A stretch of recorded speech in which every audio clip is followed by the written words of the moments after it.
Is it gonna explode when I put it down? Yeah. No. Come on, everybody. We've moved past that. We've evolved. We've matured as the Goblin Clan. What?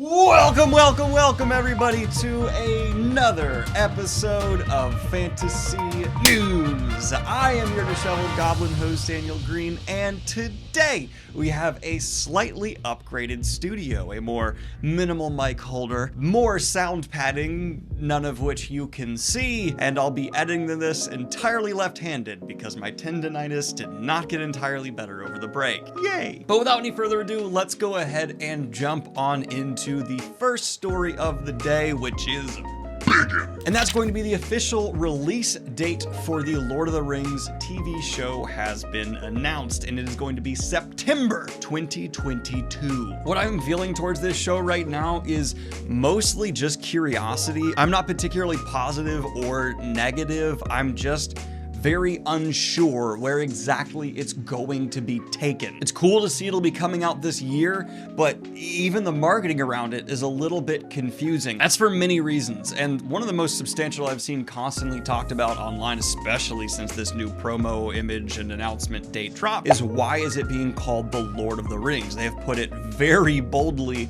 on this poster because it is not telling the story of the Lord of the Rings. It is telling a story of a whole other age. The answer on a marketing level is very obvious. The Lord of the Rings show is just much more recognizable than Middle-earth show or Second Age show. Anything along those lines will not be as known to the wider audience who might be curious than the Lord of the Rings.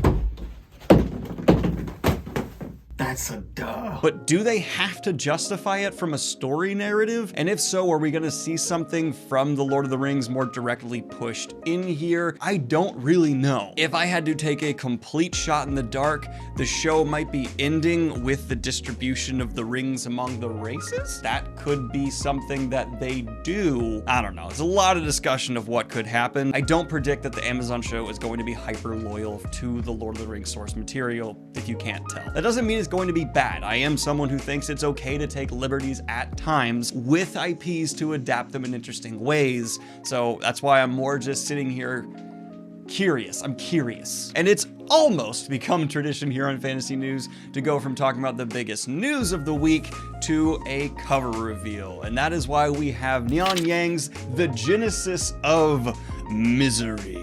Oh, it's a good cover. In the last few years, I've seen the trend more towards just like the white bare bones covers with like a piece of art or, you know, just having something more minimal. And it seems like now that's fading away, but not gone. And we're seeing just like a readjustment of covers in sci-fi fantasy to embrace all kinds of styles. But this particular kind of more vibrant look I'm seeing poke its head up frequently, and I'm not complaining. And with my opinions already out there with the Black Tides of Heaven, I'm obviously looking forward to this one because this writer challenges you as a reader in quite the aggressive way, and whether or not you enjoy it, it's definitely an experience worth having. Every now and then, a content creator stumbles across a sponsor that just feels right. And today I'm going to bring you one of those with Lord of Maps. If you like high quality prints of locations you have lived in or just interested in, Lord of Maps is going to provide them in a specific fantasy style you'll probably recognize that I can't say for legal reasons. When you're thinking that's not an adequate holiday gift, I don't want to give a piece of paper. Well, they come framed. Do you know what that means? You could like put them on a wall and they'll look really good. You could even put it above your toilet and give yourself something to look at while you're doing twosies aside from your phone. I mean, I won't because I have this guy keeping me company, but I could. But Daniel, what if the paper is kind of cheap feeling? Well,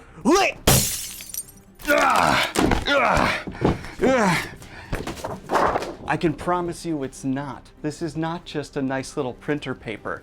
It's a lush feeling map. I already had loose maps. I didn't need to. It's still a great way to go. Go ahead and check out the link down below using this coupon code and get 15% off. But speaking of things I have not read yet, that's the transition we're going with. I'm excited to tell you that Children of Blood and Bone is apparently going to be adapted over at Paramount, with the original author tied to write the screenplay and executive produce. Very good news for fans. I said that on Twitter and someone immediately responded like, whoa, J.K. Rowling executive produces and writes the fantastic. J.K. Rowling, that's a whole other thing.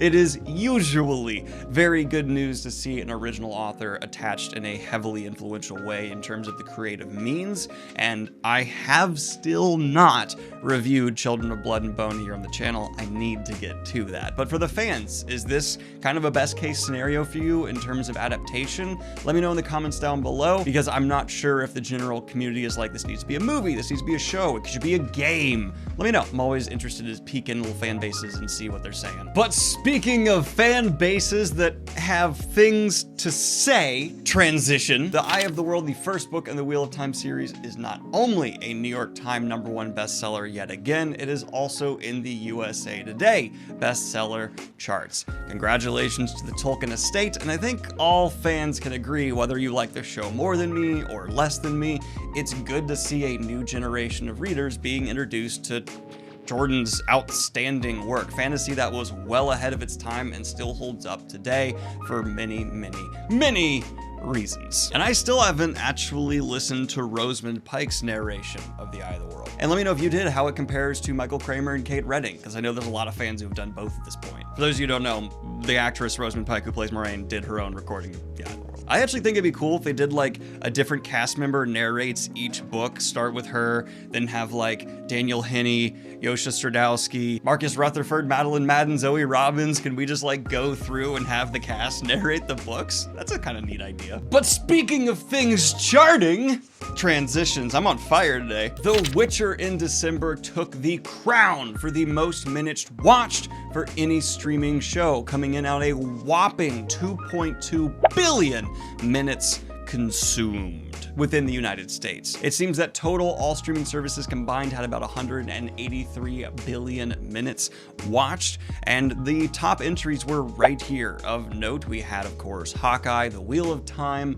and Witcher, as well as Lost in Space. I need to talk about that here on the channel because I do have thoughts. I mean, 16 episodes, 2.2 billion minutes. Witcher is doing something right, and I know my review of season 2 was a rather odd one. It's what happens when I coop myself up on a break and consume some edibles and then create a video about an idea.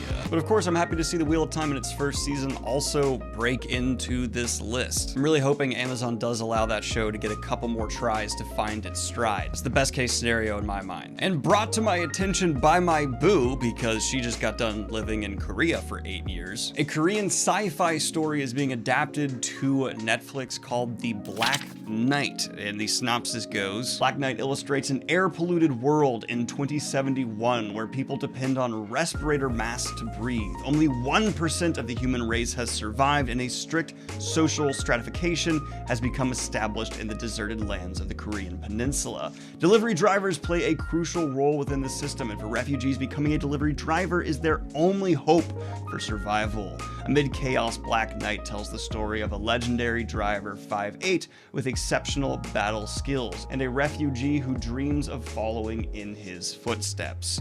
I'm a big dystopian sci-fi guy, so this perked me. I'm perked.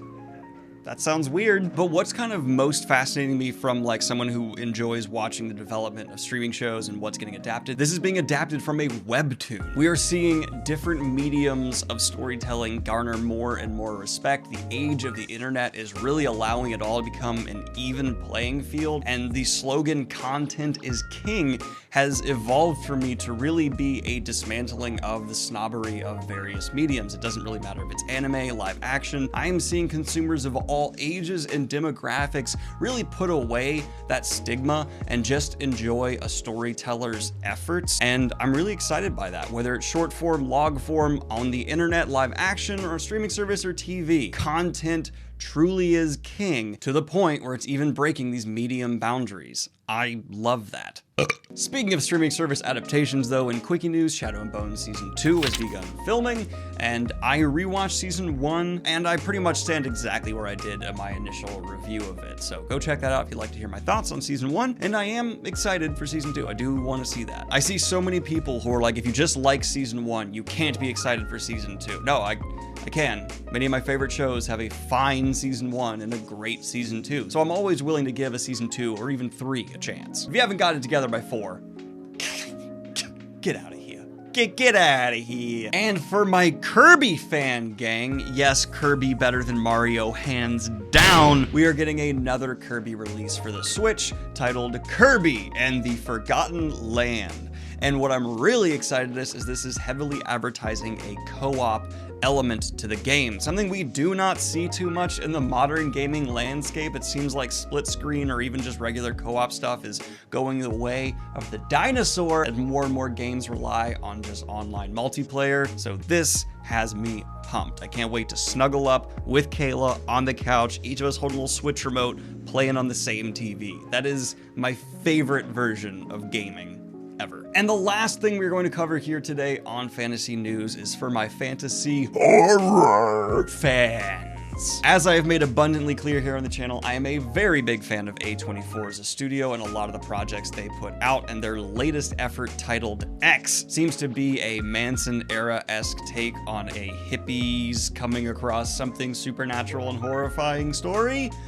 The trailer gave me goosebumps. I'm not even 100% sure this has a fantastical element to it, but I just also love talking about these movies because I'm a big fan. Leave me alone. God. So if you'd like to go ahead and make your butt pucker in fear, go ahead and check out the trailer and the links down below, as well as every other story I have covered here. Thank you guys so much for allowing me to take a break and remaining loyal to the Goblin Horde, and I look forward to talking to you tomorrow as well. Like and subscribe. Love you. All that fun stuff. Bye! And of course, I'd like to record a special shout out to my high tier patrons, Jonathan D. Spirit, Too Much Gravity Kills, and Rob Valentine.